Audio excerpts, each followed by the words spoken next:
Bizarre Brain Comics. Hello, my comic book friends, and welcome to Bizarre Brain Comics. I'm Gary, your host.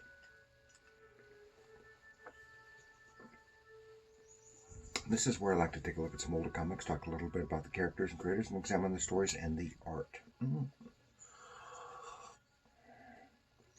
And this time, I want to take a look at this book right here. This is Bill Schorr's P.J. Warlock from 1987. This is issue number 2 of a 3-issue mini-series.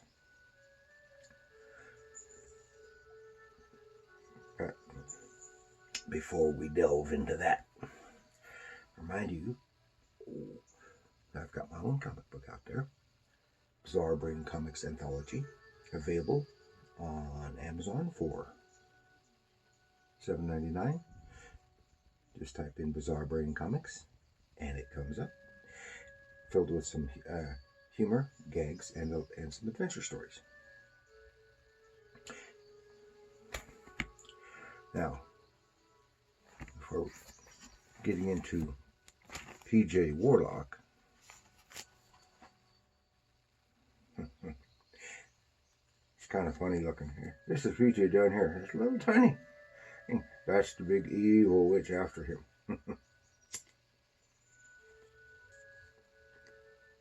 And P.J. Warlock is a humor title, and it's got filled with a lot of gags. Some of them groaners, some of them are just, well, funny. And so like I said, from 1987, from Eclipse Comics. And the creator, Bill Schorr, who is an American syndicated and editorial cartoonist. In 1973, he started his editorial career at the Kansas City Star, and later the LA Herald Examiner and the New York Daily News. So this boy has some credentials. And he has also produced syndicated comic strips such as Conrad, The Griswells, and Phoebe's Place. I gather the Griswells is still in production. And then, of course, he did the P.J. Warlock comic, produced in 86, but it was published in 87 for Eclipse Comics. He has received the National Cartoonist Society Editorial Cartoon Award. So he's not just some newbie. And this book is a lot of fun. It's about a wizard, yes, you can see, and his friend, the owl. And it's just funny stuff. Now this is issue 2. I've got issue 1. I only got this issue 2 recently. Last several months or a year or so. And I can't remember what happens in issue 1. I haven't read it in years. It's stuffed away someplace. And I've never even seen issue 3 anywhere. I would like to get it. But how it goes is, I'll show you his artwork. Bill Schorr's artwork, at least in this, I don't know if you can see very much of it. It is very, very reminiscent of, just because I wanted to say his name, I suddenly can't think of his name. Walt Kelly, who did the Pogo comic strip, combined with Von Baudet. See, and he would have been, and Bill Schorr was a contemporary of both of them. It's possible that he knew them, I don't know. And it really kind of reminded me a little bit of Cheech Wizard in concept. And the story is in here.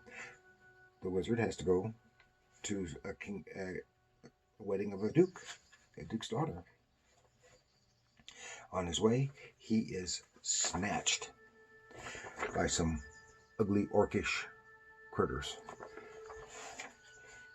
taken to some dank, doom-looking castle carved out of the side of a mountain. And he's taken to see, it's Pernicious, an old flame of his from centuries before. And this is where the Baudet influence really comes out. They even make a joke about it. He says, "You're looking very bodacious." Oh, fine, Baudet. And it is some beautiful artwork, some really nice storytelling.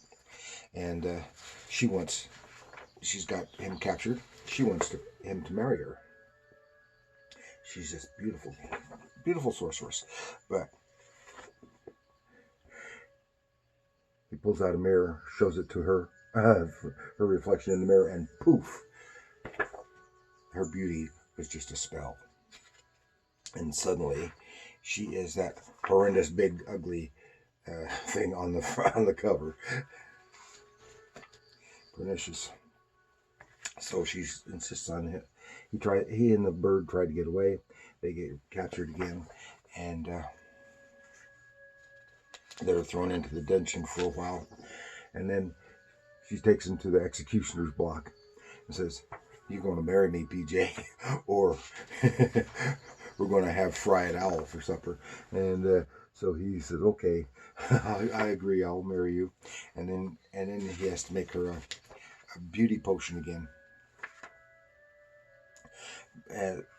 But she doesn't trust him, so she has her ugly guards test the potion too first. And as soon as they do, poof, poof, poof, they start turning into beautiful swordswomen. So she believes it. So she finally takes some of it, and poof, she is her evilly gorgeous self once again. So they're having the wedding, when suddenly, poof, poof, poof, the guards turn back to their ugly selves, and they start shrinking away, shrinking into a little tiny. Well, Pernicious is not happy about that. And so suddenly, poof, she's back to her ugly self. But because of her own magic, the potion had the side effect. Instead of making her tiny and small, it's made her incredibly huge. And now she comes stomping, fee-fi-fo fun type after PJ. And she tries to zap him, and he flashes that mirror up, and the zap ricochets back onto her and turns her into a lamp. So he goes on to the Duke's wedding and gives the lamp as a wedding present. and that's all. That is fun. I like this a lot. It's very unconventional, but it's a lot of fun. And if you come across it, it's worth a read. You can pay a buck or two for it. It's worth a read. Now I just want to find number 3.